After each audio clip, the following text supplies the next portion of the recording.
getting all we're getting to the spirit, and like hudim haisa'ira, hudim haisa'ira, simcha v'sasei v'ikar, hudim haisa'ira, hudim haisa'ira, hudim haisa'ira, simcha v'sasei v'ikar, kain, kain, kain tiyalanu, kain, kain, kain tiyalanu, kain, kain, kain tiyalanu, v'sasei v'ikar, kain, kain, kain tiyalanu, kain, kain.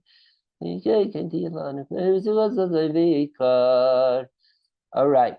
So that that all this stuff of the past that we're speaking about, Purim, and is not just of the past, but it's Kenti Alana. It's the whole point is, as we say in the Megillah, Bayam Ha'elu Miskarim V'Nasim. We remember about them and then we act upon them. That we do it, and not it means each year Purim comes. It's it's not just reinforcing. It's just like we say for the Seder, but right. That why do we do everything we do in the Seder? It's because it's to not only just remember the Exodus, but to enact in it, right? To by through being experiential, there as we know, there's something called somatic memory, right? So by embodying through action the things that we are remembering and we act upon it, that makes it new, that makes it current, that makes it something that is relevant or living it now. So so the story of Purim too is not just something of days of yore, right? Even though the Megillah starts by Hivi Me'ach HaShveirush, it's the days of Hashveirush. It's like we're opening up like some ancient text, which it is, but that's not the stress. That's not the emphasis. The emphasis is to make it that it should be v'nasim. It should be part of our experience now. And in fact, there's this famous teaching from the Baal Shem Tov that there's a Mishnah in the tractate in Masechet Megillah that says, Megillah mafreya lo yatsa. If you read the Megillah lemafreya usually means backwards, right? If you read the Megillah started, even though we say that on Purim you're supposed to be v'napechu, right? So you would think v'napechu, okay, so I'll read the Megillah also backwards. It's just topsy-turvy too, but no. When it comes to Megillah, you got to read it from chapter 1 to 10 lined up, right? Because it's not we digest the Megillah in cause and effect and unplaying, because that is how we experience something, not from effect to cause. All right, especially because there is there's almost like a narrative shift in the Megillah from chapter 6, from when Achashverosh is woken up with insomnia, right? And as we say, that's when you're supposed to start reading the Megillah at a higher tone, because that's when the main part of the miracle of Purim begins. So it's like almost saying, like, imagine you're reading a mystery novel and you first start with the Hardy Boys or Chatz Lahavdil or something. You first start, or Nancy Drew, whichever way you want. You start off with knowing the answer, the mystery, and then you're going to start reading the stuff. No, it doesn't work that way. We need that suspense. We want that thrill. We want to through reading, we experience. We want to go through that state from, as we say, from sorrow to joy, right? So really appreciate the joy. I think we spoke about this last week. We start from the tragedy, and then it leads to comedy, and not the other way around. By the way, when she comes in, she's coming in right now. we're all gonna break out with the niggin. Oh, she's in. Seven taiva, mazel taiva, mazel taiva, seven taiva.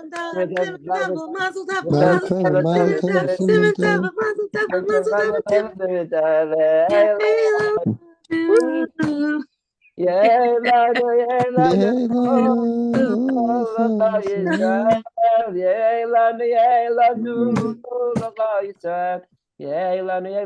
yes, Rachel, we were talking about you earlier with Ali, and by the way, I saw your brother in Kahos Farm Bookstore, and he's just so happy looking. And he says, you know those Zoom meetings that you do, you, Charlie, whatever. So you know that helped with the shidduch, that helped.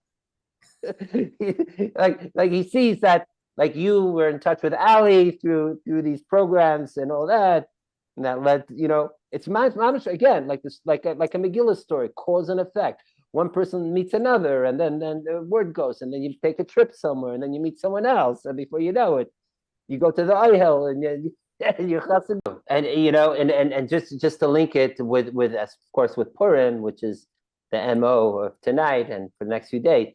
In a way, costumes, like we change our outer appearance from the norm, and not to cover, so to speak, but actually to express a new dimension of ourselves that maybe we have even kept, repressed a bit until this point. It allows us to shine in a whole new way, and of course, being like you were mentioning, the Tali, and now yourself, this period of being, in this kala, time of your life. This is mamash your Esther Hamalka time, to be, which is right. Esther meaning the word Hester, to conceal, but it's Esther Hamalka. But it is revealing through a certain elegance, through a certain royal aura. So it's not like, oh, I'm going to wear a chador or cover up. No, I'm allowing the malka, which is so precious, to now come out in the most kavadika way, So wow. looking forward. So mamish, this is a beautiful time for chasana, and my feeling is even even the beginning of the Megillah, that the 180 days of the feast, I'm sure that there were a lot of chasanas happening there. So this may keep on just set, not just 7 days of Sheva Brachas and 7 days before. May this whole year, that like more than 180 days, so your whole life be one great celebration, and the great Mishta. But if you don't even know the Kavanah there, they had 180 days from meeting from Tu B'Av till Tu B'Shvat. They had right. It's a half a year, correct? They had 180 days. So yes. You're a miskaven there. Oh yeah, that's actually 100. What happened. We met on Tu B'Av. Oh, no, that's with you. Oh. And we met on Tu B'Av, and we got engaged just after Tu B'Shvat. Wow. What a beautiful, and it's brought down in Chassidus and Kabbalah. They do see the correlation between Tu B'Av and Tu B'Shvat. It's there. I've seen it. So that's beautiful. And that, like Tu B'Shvat, the blossoming of the tree was bringing to fruition, literally, that with that planting of Tu B'Av, that almost the twinkle of the eye of Tu B'Av, and then mamish forming in a beautiful way. So but I'm looking forward to meeting your chassan at some point. You could bring him on here at some point over the next 180 days, whenever you're up to, once you settle in. Simcha Adis, Simcha Chassan Kala, Simcha, Esther Mordechai, according to the Gemara, I think even Medrash, they were also married. and on and on and on. So may that It was continue. also Mary. Yeah. Baruch, can you just finish the thought about, because we lost it a little while ago, and we always, I mean, the night's more discursive than usual. Oh yeah, but going backwards with the Megillah.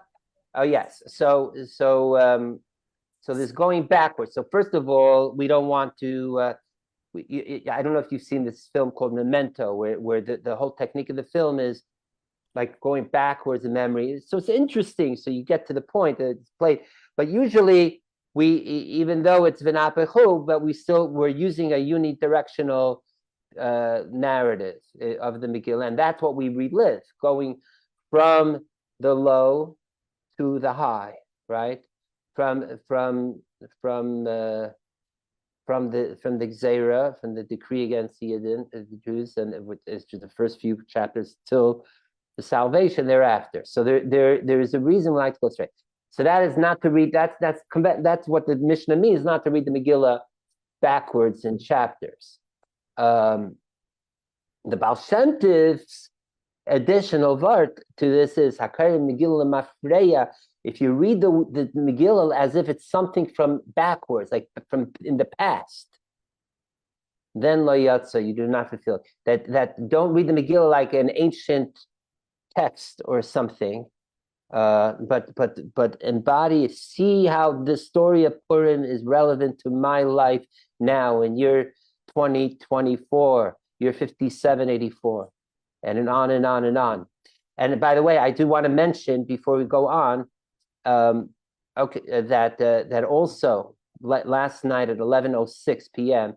spring began, and that so we're in a new season, and that it's also it's the most important of the Persian holidays. It's called Nowruz, New Year. That's when the Persian New Year begins, and so this year it mamish coincides with the same week of Purim. And according to, as we know, Purim, it's not only is it it's a story set in the Persian Empire, but even the word Pur apparently is from Old Persian, which means lot, as it says, Purim ki Pur. We say it in the Megillah. It even has it's the first syllable of the word Paras Pur or Persia Pur. You hear it right in there. And many Iranian names end off with Pur, yeah, right? Masid Pur, something Pur. So Pur is a very common Persian syllable. So it's not. So I'm just saying that certainly it has that Persian flair to the holiday, but it's also relevant to to every time, for all times now. So there again, that the things of memories of the past are to be not only remembered, but to be reenacted. So that is why the what we do on Purim is to put us into that state. Both reading the Megillah, that's number one. We get the narrative, and that's a form of action, a form of speech and embodiment of the whole story. Also, everything we do, giving the mishlach manot and the food gifts and the charity, the tzedakah, the matanas avyanim, and the feast, right, that we make, which is to be the antidote to the feast with Achashverosh that the Megillah begins with, and also to express these days of Yimei Mishta, the Simcha, of celebrate with Simcha. So this is what we're doing. We are reenacting, right? And that is why also there's this custom, as mentioned, to have the Purim spiel, the Purim play. Because that too, like an actor, you not only, you're getting into the character. Both the actors and the spectators get to re-experience the story. By the way, there's a tradition in Persian culture of a special form of recounting a story in an acting way, and a play with a tapestry or a bunch of pictures that the storyteller points to and leads the story through in a way of also enacting. I forget the name for it. Mutazia, I'm not sure. Maybe Dena, if she's here, could help us with that. So so storytelling, by the way, is very essential to Persian cultures. So Baruch, yes. Baruch, could you go back to Lemafreya, the way it's Yes. usually used, and the way here it's being used in terms of reenactment or re-experiencing? Right. So it's like it's not to be Lemafreya. Lemafreya means that you're doing things backwards or as just in the past. But we're saying no, don't make it a distant story, but make it a current story. To make it, yeah, I don't hear you at this moment. I saw your lips. You're on mute now, Ali, unless you're speaking to someone. Ali, okay. Yeah, my friend who's Persian, I was trying to convince him to come explain it to us. Okay. All right, because we have that also. She's not responding. But she's also a newlywed. You come to Chilling, you get married. 100%. Yeah, Dana and David, it was beautiful wedding. We may even celebrate Nowruz tomorrow. Let's see if I'm up to it. So I mean, but there's another interpretation. I mean, this is just a Hasidic word that the word lemafreya also has the word to pay, lemafreya, to pay. So there's a story that there was a Hasidic Rebbe that once, while he's reading the Megillah, some wealthy Yid came to him and wanted to give him money, a lot of money, and the Rebbe turned the money away. He didn't want to take it. They asked him, Rebbe, what do you mean? It's Purim. You're supposed to take not for yourself, but to give out to the poor. He said, while he's reading the Megillah, this Mishnah came to him. Whoever reads the Megillah, lemafreya, that means to be paid off. That's how he read it. Lo yatsa. But after the Megillah was read, he was able to accept and go on. Okay. So by the way, I did find the other clip of the Bava Rebbe dancing to the same song. Baruch, can I ask you a question about being paid off? Actually, maybe you know the answer. Maybe someone else does. I don't know. Right. So my father's father has the custom, which I don't know where it's from, but maybe someone here does, which is why I'm asking, that on Purim, the way you give matanos li'avyonim is that when people come knocking, you fill your pockets with different denominations of bills, and you don't ask any questions. Like you just, if it's a 1, if it's 100, it is what it is. But the rest of the year, you have to sort of ask. You can't give away your charity as if it's water. Money is meaningful. But on Purim, you have different denominations. Whatever comes up, comes up. And I think, I'm not sure that it's true, but I think I heard my father say that it was from his father and it goes back. So I'm just wondering if you or anyone else knows. If not, we can ask further. Apparently, it goes back to the old country, one of them. Wow. It's the first time I hear it. I've seen people go into the pockets, take out without looking at what they're taking out, but that to have different denominations like this, what is the thing? Thank you for sharing that. I haven't heard it. I've heard other forms, even people give out like these vouchers instead of money that's then replaced. Or there's that concept of kol haposhet yad nosein. That's the term. Whoever stretches out their hand, you just give. And also there's, go on. I mean, again, I think it's a struggle against what we're talking about earlier. Before we were on, more official terms. To me, it's a struggle. It's a struggle against Ashken normativity. It's a struggle against neuroticism. That last week when you gave this beautiful talk about sort of Litvak culture and Hasidic culture, now it ends up being the same thing, and there's a natural merger. So part of this is like the Litvak within, right? Says, all right, are you actually poor? Are you taking this and going drinking? Like, it's a requirement. You can't just give out money like it's not worth something. Money has substance and it buys things, right? On the other hand, if you become too much of a stickler, you're going to have a whole lot of people going hungry because they couldn't quite pay it. So there's this tension within, right? So Purim, those of us who are more careful to inquire, probably should just be taking and giving. And it's a little bit of an unusual nahafoku about an internal struggle that I think we're all required to have. And again, I heard it mirrored last week. It was 2 weeks ago in your talk on the other Zoom channel, right? About how to deal with let's say the more neurotic was what would why is he call it snarks are now litvaks the 2024 litvaks, right? So that would be a more neurotic view, right? And a more hysterical, histrionic, less neurotic view would be a Hasidic view that, we do what we can, we do it with simcha, we do it with a full heart. So that struggle on Purim, I think, is supposed to be a nafoko. So I also would say, if you have all the litvaks acting like Hasidim, I'm pulling hard for then what are all the Hasidim do to make them more like litvaks? So they actually showing up on time? Did Lubavitch have minyan on time? Like, I don't understand. Okay. So firstly, when it comes to Purim, there is no distinction. Chassidim is not. I've been to real brisket Purim parties. I'm telling you, they were singing and dancing. Even their Rav wore streimel. It was very Chassidish all the way. So no problem. And all other Chassidim are also Chassidim. I will say there's one exception, a little bit. And that's Lubavitch, which is its own classification of Hasidim anyways. But the irony is that Lubavitch, they drink so much alcohol the whole year that Purim is nothing special. In fact, most probably they drink less alcohol Purim than certain other days of the year. So they almost, like in a certain way, they almost see it like a bit of a serious day.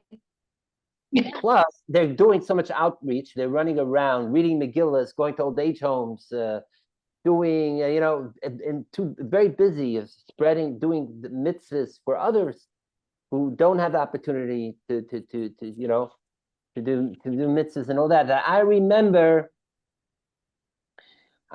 multiple times. Sometimes I remember clearly that the Lubavitch Rebbe needing to tell his Chassidim, hey, wake up! It's Purim today. Why are you so quiet? Why are you so sober? Why are you so? The Yiddish word is kalamutik.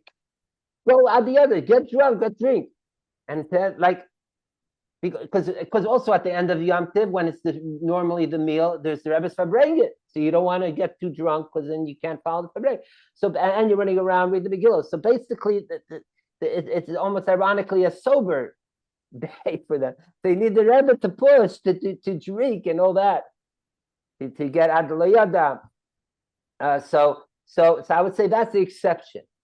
Still, I would say Lubavitch, they also know how to because it's in the tradition. I'm just saying, but you're right that this thing that you're saying about sticking your hands in the pockets, is giving out, is also channeling beyond any measurements, beyond any calculations. To again, the Kol Bashet on cheshbainis, we say it in Yiddish, like to give, because normally throughout the year we say to those that are more needy to give what they need, right, and versus others. But because we're not distinguishing, that's another thing. Because we're not distinguishing, so that's a beautiful tradition. I love to hear. Thanks for sharing that, and may we have enough different denominations to begin with in our pockets to be able to give and give everyone else. And guess what? Even the poor is supposed to give matanas l'v'yaynim. One of the most beautiful things I would see in shuls, Chassidish shuls, including in 770, is the poor people, the shnars, usually the whole year, going there and giving their friends, other shnars, giving them, it's about, unconditional giving. That's the word, without any qualifications and all that. And if we give with shefa without any conditions, so automatically it comes back. It's the only thing actually we say in Torah that you could expect profits from above in return. It's from stuff and all that. So I want to welcome everyone who just tuned in recently. Menachem Mendy, great to see you back in the house, warming up for Purim as we are here. I do see Reza is tuned in, and I think was Reza going to share with us possibly something from. Yeah, I don't think he'll take off his video, but I was thinking he might speak if you ask him nicely and use a magic word. All right. But you could ask Reza your question about Persian culture. Likely he'll know the answer. So yeah, right. So one is I know that there's 3 different forms of the Persian language. There's the Old Persian, there's the Pahlavi Persian, and then there's the more modern Persian. So when we say in the Megillah of Esther that the word "pur" means a lot or a lottery, or what have you, is that in modern Persian or not?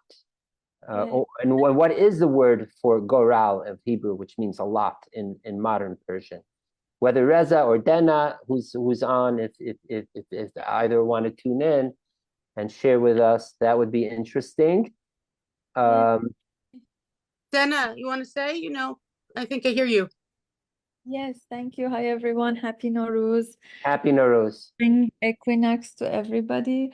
I think it's like a global celebration since Earth is standing at a point where day and night are equal. Baruch, as you mentioned, in Farsi, it means sun, not like sun, my son like this. So Son, S-O-N, not S-U-N, S-O-N, right? S-O-N. Right. Rahimpur, let's say, right. All of the names that end with pur, it means it means son of someone. But but I don't know Yes, so it would be interesting because there is the old Persian language, and to see if it is with that. But that is also fascinating. So it is actually quite an older version of Persian. In a more modern way, we say pesar to son. That's the way I know it, and I heard it. That's why I was wondering what is pur in that respect. Okay. Cool. Thank you. Yes. So Baruch, I'm keeping track since tonight you specifically said you don't want to. You're starting Purim on the 11th.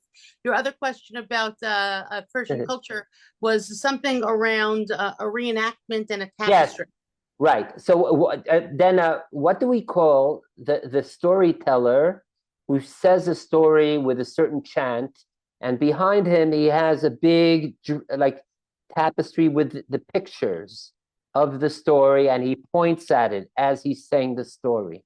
What is that form of storytelling called? Yes, I think you mean naqali? Is that it, naqali? Yeah, naqali. Right. I've seen some footage of like the old footage of people doing it, and my feeling is that the Megillah of Esther, the story of Purim in the Megillah, is almost, we could see it in that way. They each, there are different scenes that, and the person reading the Megillah is using words to create this imagery. Yes, of as we're going along, and a lot of Megillahs do have imagery. Printed Megillahs have imagery in it. So as you say, in the old times, like my dad remembers it, they would all gather in the center of the village or town, and one person would bring a big sheet or even some instruments, and also some dolls, or even a few actors who would each become one of the characters. And they would tell stories of Persian mythologies, and Esther and the Megillah is also written in that same style as well, of Shahnameh. Right. And Shahnameh, for those who don't know, is the Book of the Kings, which was written by a great Iranian Persian writer, poet, Ferdowsi, over around 1,000 years ago. And that is a very, very long, epic book, starting from creation through all the ancient rulers and kings, all the way till when Islam came took over the Persian Empire. And a very strong theme there is it's set mainly in the royal courts. So you have there, and if I recall, it even covers some of this period, whether it's Cyrus the Great, Darius the Great, and even Xerxes, Ahasuerus, who one of the Xerxes, some say, is Ahasuerus, though the actual story of Purim as we have it in the Megillah is not as far as I know, is not in the Shahnameh. I'm not sure how much similar story to the Megillah is outside of the biblical text in Persian texts or etc. But the style, the flavor is similar. I'll give you an example. The way the Megillah begins. The Megillah doesn't just say Achashverosh made a feast and everyone got drunk and then he called him Vashti. No, it goes into detail of all the items, what kind of tape or what kind of curtains, chur, karpas, chelas, argaman, boots. It goes into vivid, descriptive, depiction.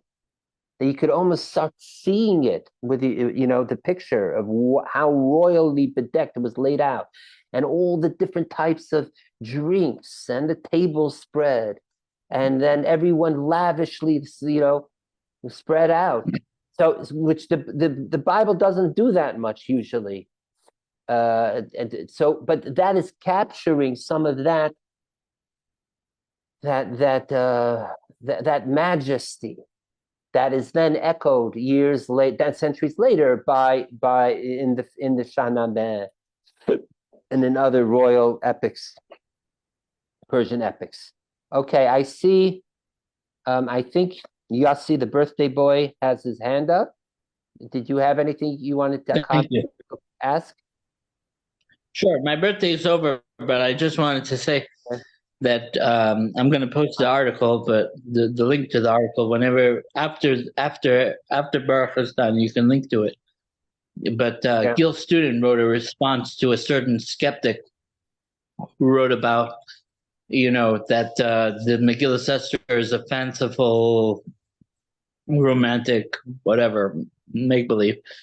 And he brings down from contemporary archaeologists that say that it very much corroborates with the Megillah's account of the very detailed, like you said, Megillah's account of what was the palace at the time. And right. Anyway. Well, yes, I agree. I agree with you, Yossi. Certainly, the context, the setting that the Megillah depicts, does ring true to that period, the Achaemenid Empire, the palace of 100 columns, the whole area of Persepolis in South Persia, Iran, that we know openly. We see all, like it says, the 127 countries or states, Medina, Medina, that Achashverosh wasn't just a king, and this we have in later Persian motifs too, but he was king of kings.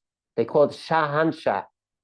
So there were 127 different countries. Each one had their king, and then Achashverosh was a king above all kings, right? Another thing, we have this word of like governor in the Megillah called Achshtarpanin, right? Achshtarpanin. If you open up, you even read Herodotus, right? Maybe Thucydides too. You'll see it's all over. It speaks about the satraps of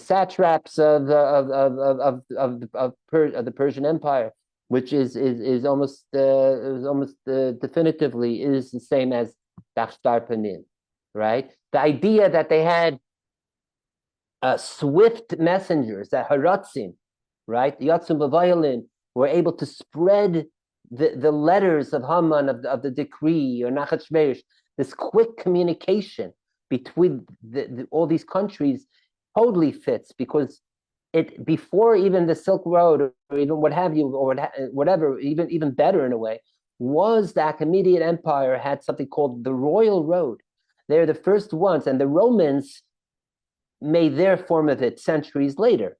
But before that, the Royal Road was that Cyrus and Darius and Xerxes, what have you, they had these paved roads that connected all the countries of their empire, and they were able to swiftly communicate. So if an edict came out in Shushan Habira, the capital, it made its way quickly all the way down to probably to the areas of the Aegean Sea, or all the way east to like Afghanistan, to like Hodu, it's like India, right?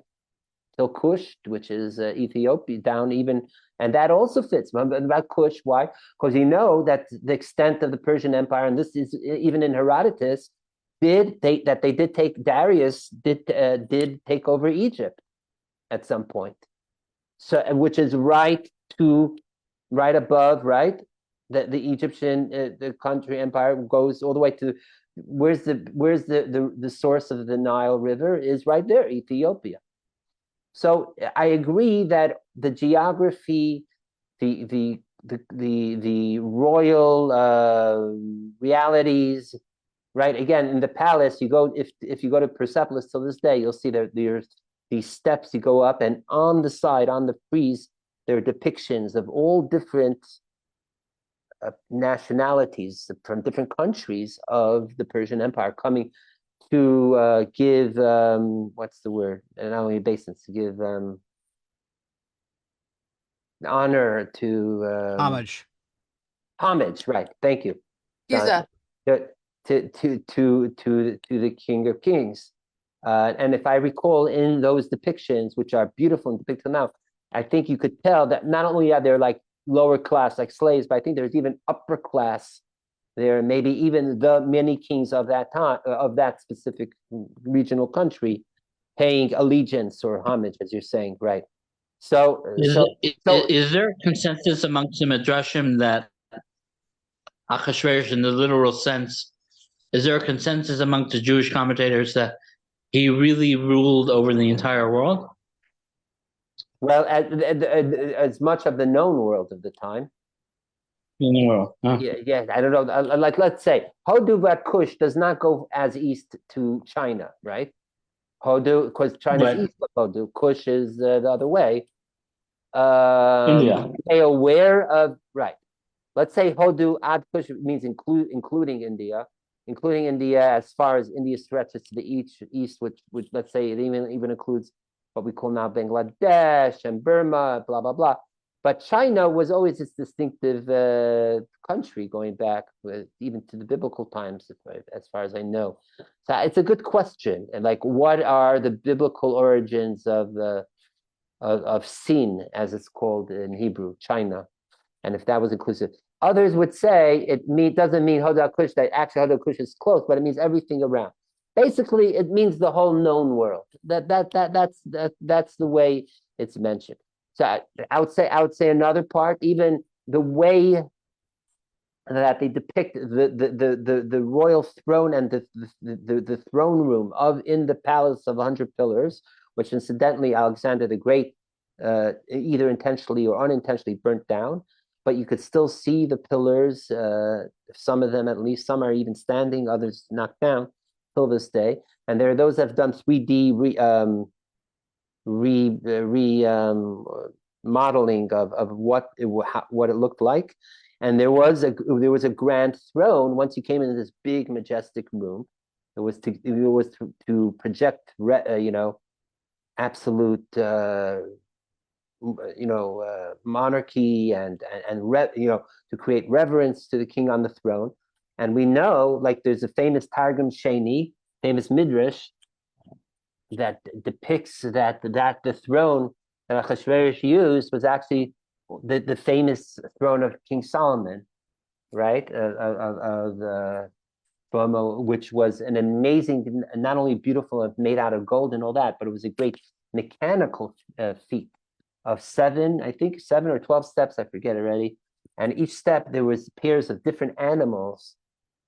And then you'd walk, and the person walking up the steps to the king, the animals would use their paws or what have you to move the person, or go under the feet of the person to the next step, higher step.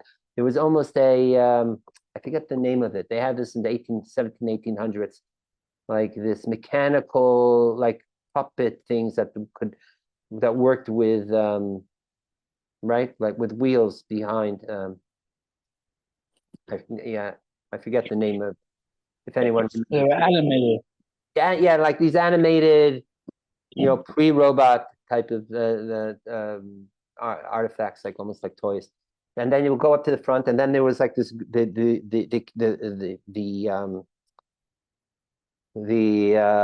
crown of the king was like held suspended over the head, so like in a way didn't even press down onto the forehead of the king, but it was suspended and it glittered and it shined and it like really created like that a sensibility that the king is almost like this demigod type of figure, like had almost this. And this also fits in with another important idea of Persian royalty, which means having what's called far. Believe it or not, now I'm thinking maybe the word poor is also related to the word far, which is, I don't know if it's current Persian, Farsi or not, but far, maybe that's where the word comes, is a sense of like the aura of shining that a monarch has. It's almost it's either means something almost like on a spiritual level or even physically embodied. That literally, I think it's used in contemporary. We know the idea of Goral and lots. We know from other places. For example, the story of Jonah on the boat. They also drew lots, which in that case I think was like sticks, like we do till this day, whatever form. But the way it's brought down in the midrashim and so on, that the lots, it was similar to actually the lots that we know that were done in the times of even in the temple by the Kohen Gadol, was called kalpi. Kalpi is that you wrote on pieces of paper a name, and then, or you had two. Well, the Urim Thummim, right? The Urim Thummim was a different form. That wasn't a lot. That was more like an oracle to ask questions. But kalpi in the times of the Beis Hamikdash, like which Kohen should do what service, especially Yom Kippur, they would have two vessels with names and one of names and one of the activities, and then you would take from one the name and the other activity and match them and say this is it.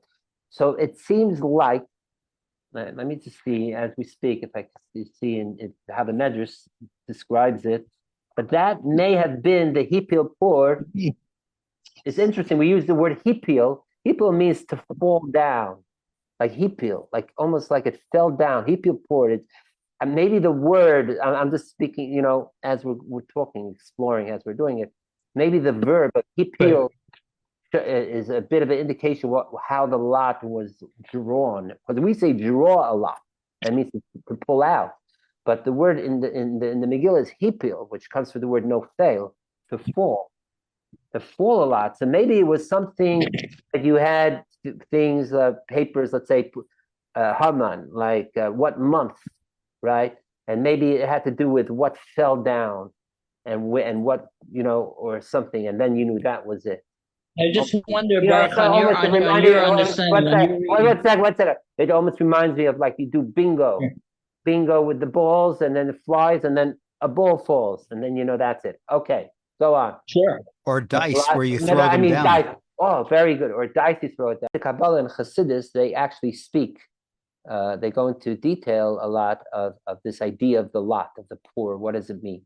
What is a lot doing?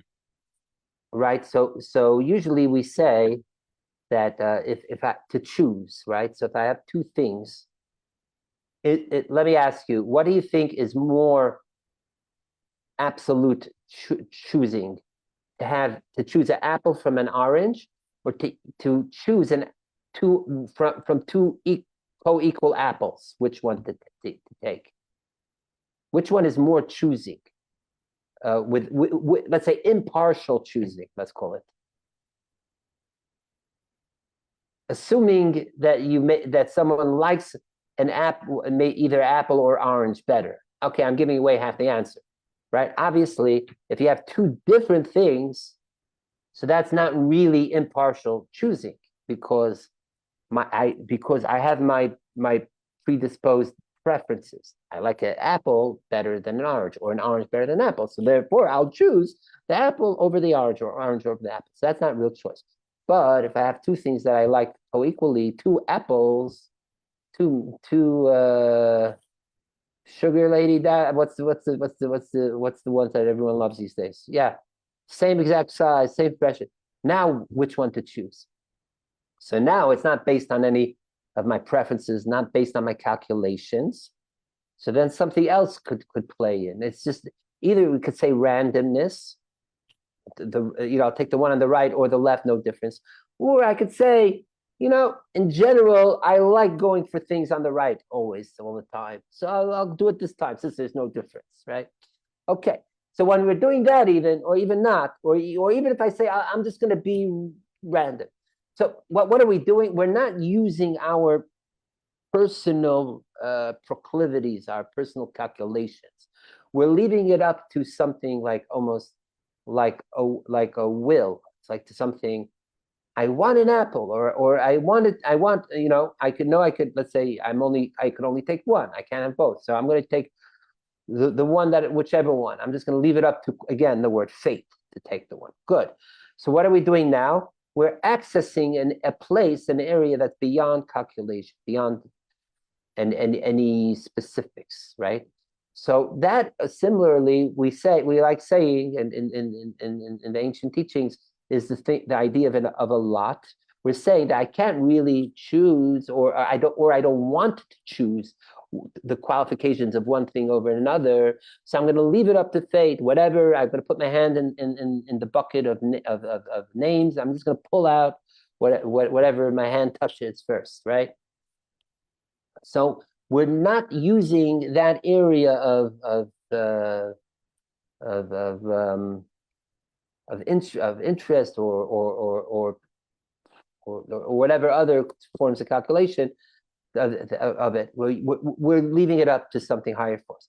So that is what the lot represents altogether. Okay, so this is what Purim represents as a holiday, because if you think of it, most holidays, the Jewish holidays, are named after something, the miracle or the positive part of the holiday, right? Pesach, the leaping, the passing over, Sukkot, the ingathering, and on, like the good parts, even Hanukkah, rededicating the temple, and on and on and on. So these are all the names of the holiday are expressing the miracle and the positive element of that given holiday. Comes Purim, it's almost, we're ironically saying something different. We're saying we're not calling Purim we're not calling it Simcha, Simcha Day, which it is. It's one of its qualifications, but we're not. That is not the name. The name is Purim, meaning the lot. Whose lot? Haman's lot. Wasn't the lot of Haman the very cause to the decree of wanting to eradicate the Jews?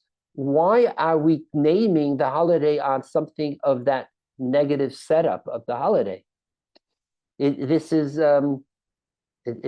like we would call Pesach. We would call Pesach instead of Pesach. We'll call it Yom Mitzrayim. And it's not about Mitzrayim. It's about leaving Mitzrayim, right? Egypt. So why are we calling Purim on the lot, on the negative component of the story of the Megillah? So this is what it's explained in Kabbalah and especially in Chassidus. This is the very point that firstly, the very nature of lot is to access a place beyond all calculations, beyond all even preferences, right? That too is what we are tapping into on this holiday. It's a time that we're not making great calculations. We're seeing why? Because we were threatened existentially. Therefore, this holiday brings out our very essence, that very existential inner core of ourselves that are beyond all calculations and measurements. The fact that Haman wanted to wipe out from the oldest and most scholarly till the babies and children, and all between. And even though he knew that it would upset things, so that it would not even work well, right?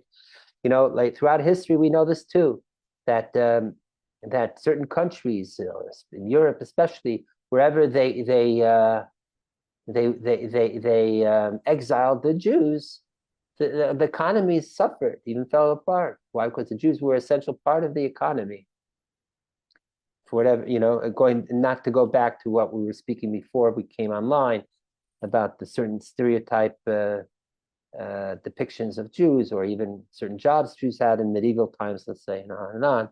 Or even the fact that England exiled the Jews for like 300, or like 3 centuries or so or more. And it did take a blow at the British economy and other places too. So there's almost selfish personal incentive of a country to keep the Jews, and all that. Yet Haman went about it and wanted to, and even got Achashverosh to sign off on it to get rid of the Jews, and to the possible detriment of the Persian Empire. Right? So there's this irrationality going on from just from strictly economics, let's say, or culture, from Haman and Achashverosh too. Yet he went along with it. So again, even Haman is going beyond measurement and calculation. That's how much this hatred against the Yidden he had in an almost irrational way, and all that. And so why are we using this name Lot? So again, first of all, to point out that this is our state that we are for this holiday, go in a state of Lot in general. And even though this Lot was an activity and being done by Haman, the point according to Kabbalah and Chassidus is that if you go high enough, if you go up, transcend and go higher to a higher state beyond calculations, beyond binary ways of processing, and on, you get a point where things like good and evil, light and dark, right and opposite, and wrong, and all that are together in the same source, right? Because we know everything in the world comes from a singular source above, even darkness, even evil. So if you go up far enough, you transcend and transcend and transcend and transcend to someplace like the very atmos, the very essence of the divine. There is a place there where there is a point there where there is a place for even something like Haman and his pull-outs to tap into, and for him to think to say, I'm going to go there and tap in and access a place where I could eradicate the Jews, even though the Jews, according to traditional teachings, originate in that very source, and that's the whole reason of creation and coming down to the world, Israel and Torah and etc. etc. But if you reverse engineer, so to speak, going all the way back to that starting point, almost that origin of it all, then and if you know how to play around with it, then you could switch you could turn on, make life into death. You could make light into darkness, and you could do that. So Haman, Lot was him doing that.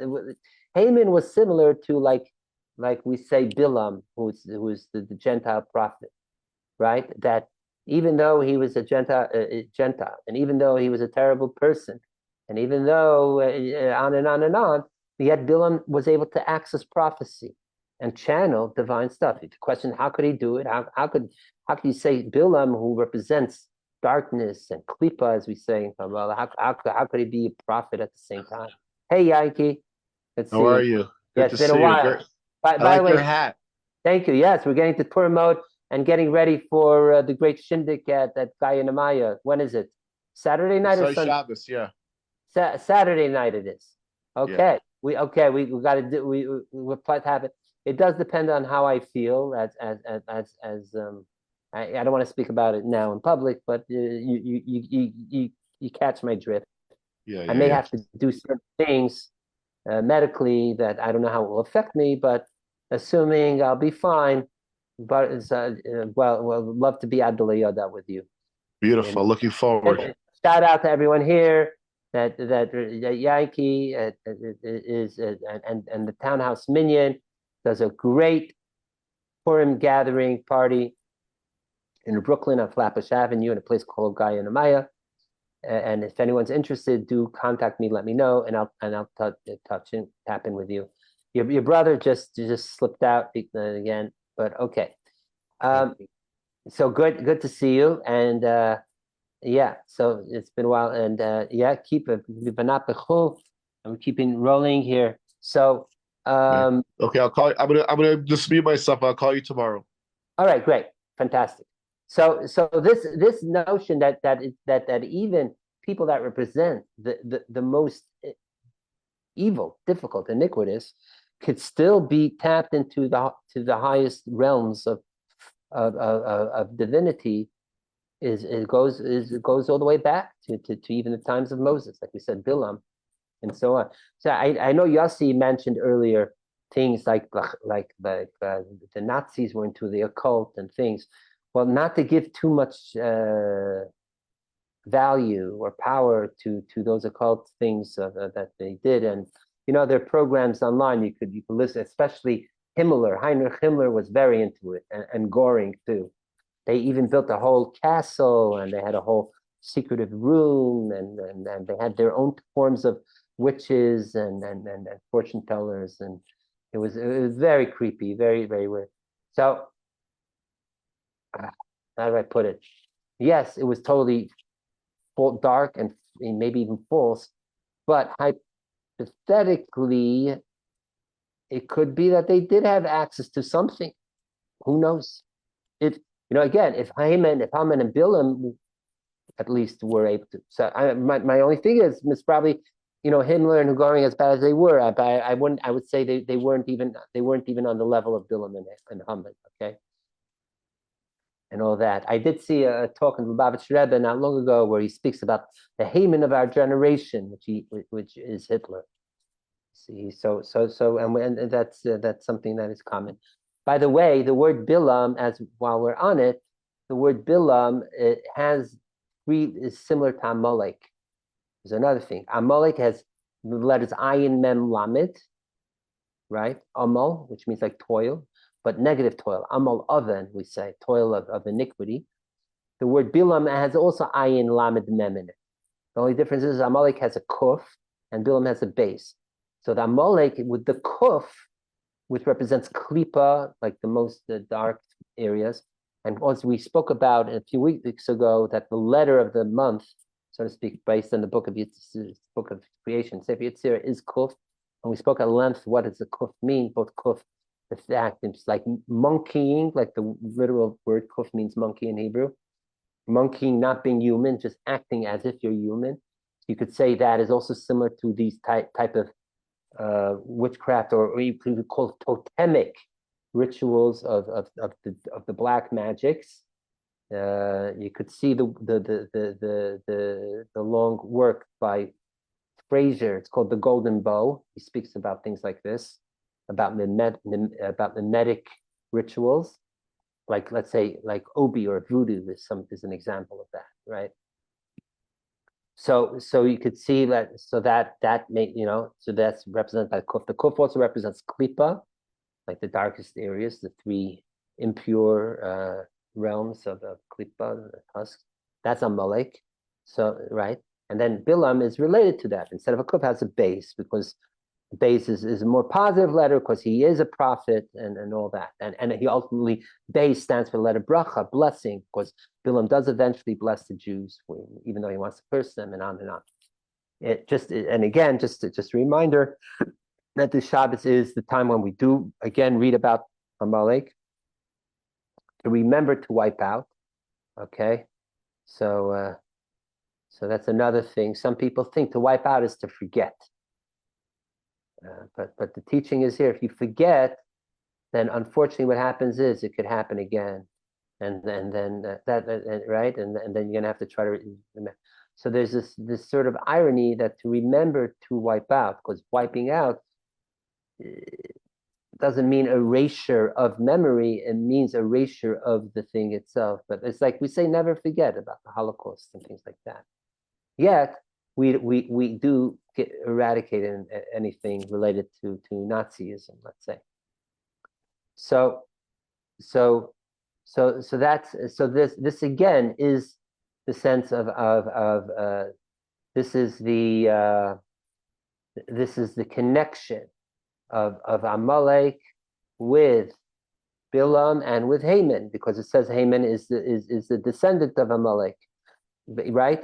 Everyone thinks Haman was a Persian. No, Haman was Amalekite from the Maris, right? Adaimis, Maris. So he was, ironically, he wasn't even a Parsi, but certainly the connection is there. And Mordechai was a descendant of Shaul, right? Who tried to eradicate Amalek too. So the energy, this state of Amalek, trickles down the generations to in a certain way. I don't know if they're from the same tribe, but the Bilam seems like not. But again, the linguistic and the ideas is the same. The Amal, Ayin, Mem, Lamed, that they both share Amalek and Bilam. And then down Haman, literally being the descendant of Amalek. And as we know, Amalek was actually is not from the seven nations that are to be wiped out. He's not a Amori, Kanani, Keni, Chiti, Yevusi, or all that. He's his own class, Amalek. And Amalek wasn't even in Israel. It was just on the road, on the way to Israel. Yet it's Amalek that is the one we're supposed to wipe out entirely. More, right? In a way, even more than the seven nations, right? And it's a mitzvah, and it's contingent of reestablishing Israel, appointing a king, building the temple, Beis Hamikdash. It's all related to this because Amalek, like we say sometimes, there's certain things that are so important. It's not even a mitzvah. It's not even counted in the 613 mitzvahs, like being happy. It's not one of 613 mitzvahs, but it's so important. It's like it's that which it's like the crown, the keser that's above it that connects it all together. Or like an avera too, like, right, to be sad, depressed. It's not an avera, but like the Kotzker Rebbe says that, but it's not avera. But the whole Torah is dependent on simcha and not being besimcha and not being sad. Okay, so same thing. Amalek, even though it's not one of the seven nations, but in a way it's worse. It's beyond it because it's firstly, literally, because it was the first, right? It was the first one to start up with the Yidden. Yossi, give me a minute. Right, as it says, Reishis Goyim Amalek, it's the very first to go on and to wipe out, and to Ashakarcha Baderech, to make things to cool off, because that's the number one worst thing, right? Is if like the seven nations represented the seven negative midot characteristics, so the Chesed, the Gur, the Tiferes, Netzachal, Yisod, Malchus of negativity. So there you have specifics you could do. You have negative kindness, negative gvura, negative But the thing that affects it all, or causes to go even on in that whole negative range, is to be cooled off, not to be spiritually holy, like passionate. Cool it off, like the famous example, mashal, the parable, jumping in the hot water to cool off the water for others, even though the guy himself is burning himself, right? To just show you could do it. Akev, right? Ashakarcha B'derech. Right, yeah. The Akev, you mean the foot, I see, right, you putting the foot into the water. But in the parable, the whole person, including his head, jumps. It's not just putting his foot into the water, he puts his whole body, including his head, into the water. So, yeah. This is what Haman manifests to, being the descendant of Amalek. Just trying to cool things off, trying to and also be good, attacking existentially to the core. Again, right? That is so important. That's why Haman himself, he went for the whole thing. His stakes were at the highest. Wiping out every Jew. Unlike that in the times with the Greeks, Hanukkah, Well, we won't kill all the Jews. We'll just make them Hellenists and so on and so forth. No. I'm existentially mamish a Hitler in that way, regardless of how religious you are, how your age and your status, blah, blah, blah. So this idea of getting to the core and being so existential about things, and this was in his genetics, his genetics, all the way back to Amalek. So this is why, in fact, we read about this remembering about Amalek right before Purim, because this is the backstory of the story of Amalek is the backstory of Purim. And again, connecting with memory specifically, because what does memory mean? Memory means I'm accessing things that are not limited in my time zone, in my time. I'm going beyond time. I'm thinking now what happened 30 years ago, I'm putting myself in there. Like I'm not limiting myself by the clock or everything. I'm going all the way back and that way. And even some people can remember the future, but we're not going to go there. But that notion, right? That and therefore, but when we remember, then therefore we're bringing to our consciousness. Ali is here. Maybe she could have a psychoanalytic angle at this, like right when we're bringing to the surface of our psyche. Don't mention me I'm not unless you starting. really Yeah. Not yet. Maybe later. Okay. To let all of our, I was going to say, to let all of our Haman, our demons, so whatever, yeah, let's not go there. Yeah, I agree. Okay. Yeah, and then, but what we are doing is we're letting that come to the surface, to tap into it, be aware of that unlimited area, that and not to riff too much Freudian, that oceanic form of the unconscious, where things are not so structured. But exile, when there's Mesiras Nefesh, we have to tap into that very, again, as we were talking before, that existential mojo, that pintala, that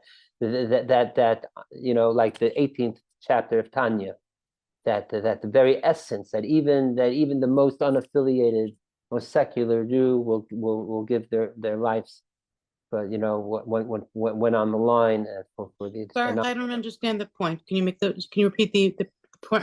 So that Purim is greater than Shavuos, because Purim is precisely because we don't have any revelations like Matan Torah.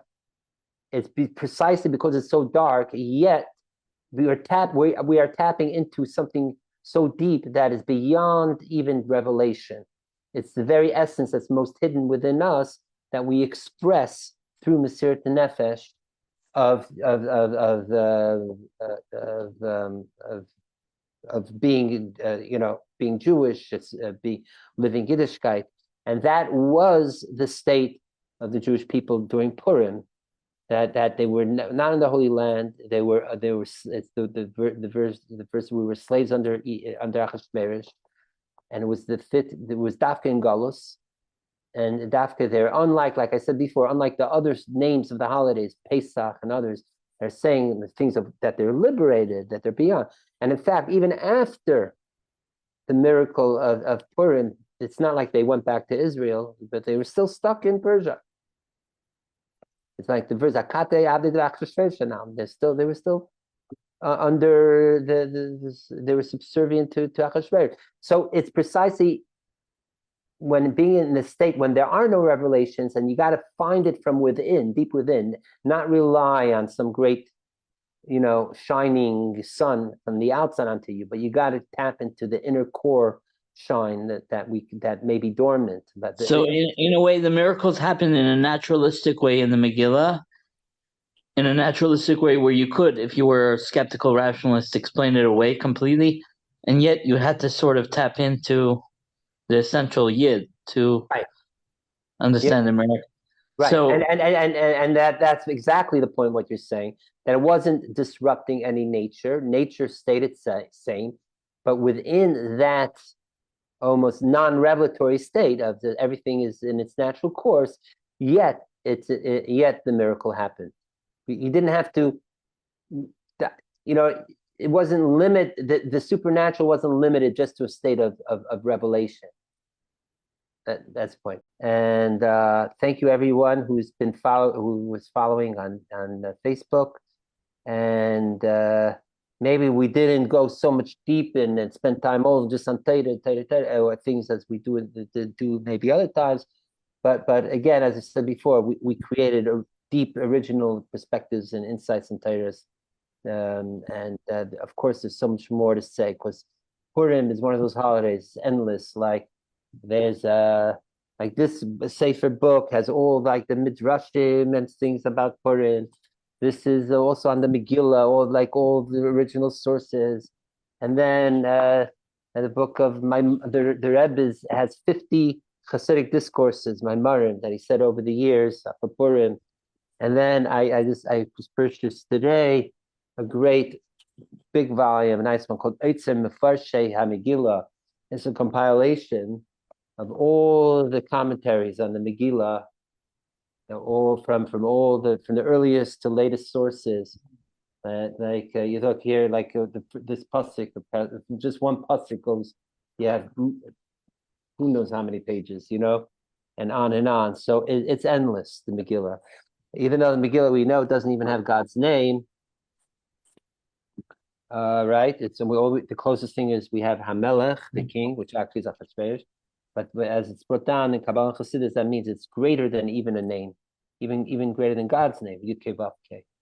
And so we're tapping in again, like we were saying before, into that area beyond revelation, because even Yud-Kei Vav-Kei is still a state of revelation. So we're tapping even higher than the name itself. Like it says, but there's the name, and above the name is just him, he, or you, right? Like we say, Ata Kadosh Shimcha Kadosh, but first it's Ata, that's higher than Shimcha Kadosh. And in our Parsha too, the Parsha doesn't begin Vayikra Hashem al Moshe. It says Vayikra al Moshe, it doesn't say Hashem, it only later says Vaydaber Hashem al Moshe. Vayikra, that again, at the beginning of the book of the Vayikra is also tapping into that state beyond name. And that's mamish where we are here too, and so may we tap into that highest state, and like the story of Purim, it's not just being tapped into a higher place, but to bringing it down even to the darkest, lowest regions of the world and in our lives. So mamish, be Purim dik, and maybe it means also not before under that which is lowest is really highest. That's v'napa. So like they say, make somersaults, machakula, doesn't physically, but in our heads too, you can make a kula somersault and be good. L'chaim, l'chaim.